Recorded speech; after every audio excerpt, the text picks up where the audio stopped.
Good evening. My name is Tayton McLaren, and I will be responding to the questions from Module 5 on Heidi Roizen. With the first response, we will be discussing uh, the increase in strength of her network over the stages of her career. We see where her network starts out small. She has one friend that puts her in contact with a woman that is hiring at a company. It's through this contact that she is able to land her first job. Within her first job, she is given access to multiple executives, upper management, and board members via sitting in on meetings due to her position.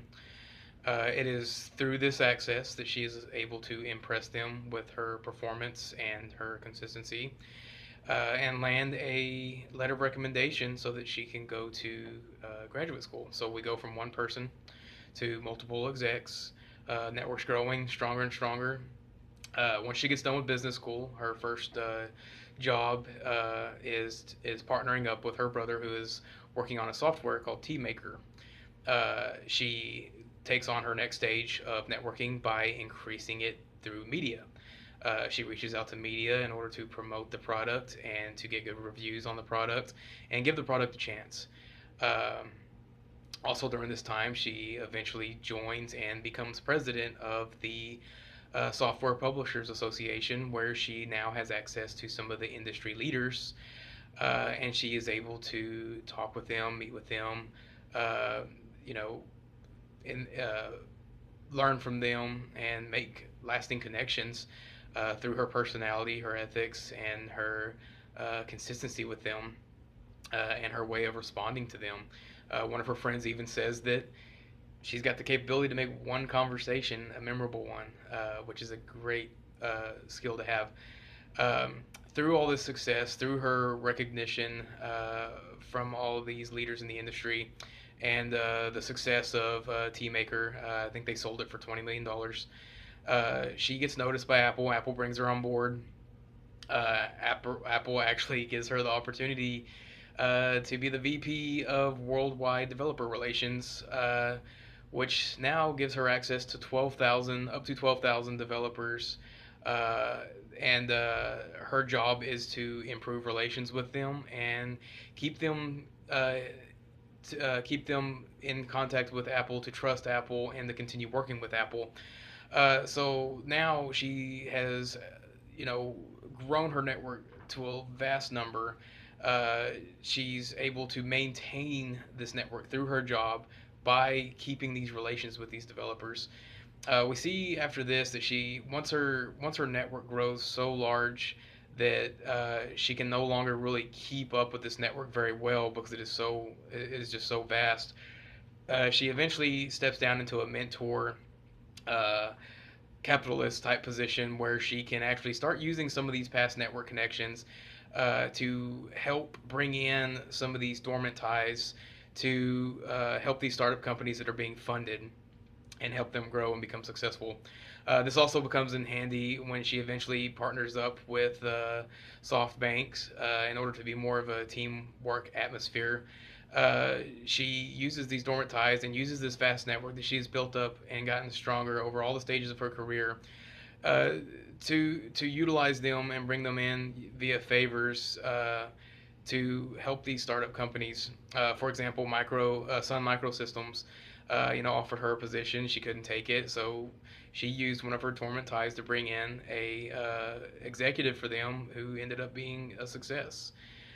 So we see this network grow to a point to where she gets to where she can use that network for her success, and we see that with her venture capitalist type position.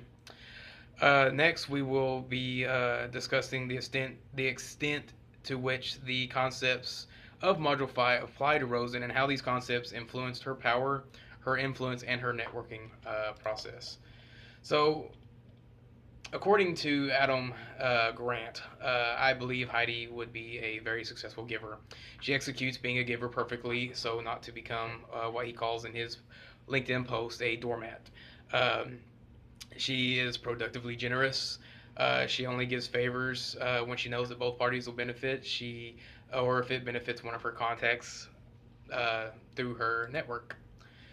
According to Adam Grant, a successful giver, which Heidi is, has consists of four key domains, and those key four domains are networking, collaborating, evaluating, and influencing.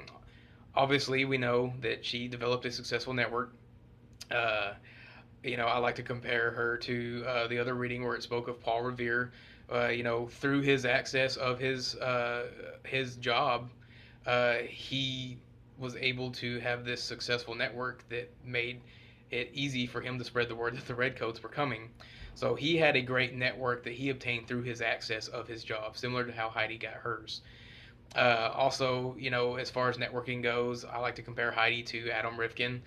He also built his network up little by little over a long period of time, and it brought him the success that he has.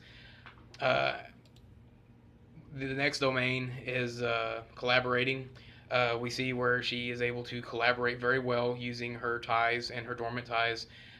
When working as a venture capitalist, she collaborates with these companies that are being funded by SoftBank and brings in dormant ties to help bring up these startup companies and help them succeed. Um, Much like George Mayer and the way he collaborated with all the different people in order to make The Simpsons such a successful show. Next, we have evaluating. Evaluating is one of the skills that made her an amazing venture capitalist. She was able to evaluate where her situation would be, where a situation would be of benefit to just one party or both parties. Rosen herself stated that you can't always be a person asking for the favor, but at the same time, you can't spend your entire day doing goodwill for people either. So last, we have influencing. Influencing, there's three concepts that apply to influence. One is liking, which she had a genuine passion for meeting smart, interesting people. She actually says that it's better to know somebody before they become famous, which we know that with her. Uh, Also, with influence, we have reciprocity. This gave her contacts she could count on down the road when helping with Sun Microsystems, for example. And last is consistency, as a concept that applies to influence. Heidi herself states that the importance of consistency uh, is important because it is important for people to understand how you're going to respond with some type of consistency, such as 5-minute favors. Giving 5-minute favors allows the 5 minutes are meaningless to you, but it could mean the world to the person that you're dealing with, that you're doing the favor for, and you develop a lasting contact through that. Uh, Thank you for your time. I hope you're as impressed with Heidi Roizen as I am. Thank you.